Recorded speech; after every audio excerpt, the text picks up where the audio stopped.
नइखे बुझात कि एही में बा एकर अड्डा इहे हो बुढ़वा के। अच्छा रुक तनी एक खाली देखी तो बुढ़वा लौकत नइखे बुझात कि एकर अड्डा इहे बा। रुकत तनी बुढ़वा के खाली तनी ईटा बिक के ऊपर से देखी के बुढ़वा बा कहाँ।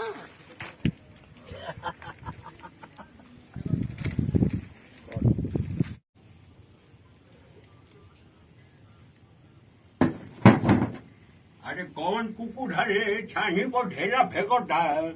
अरे बदमाश तोरा कुछ बुझात नहीं है कौन हरे कौन है जरा छानी को ढेला फेंकता है। मोटर हो गई मोटर।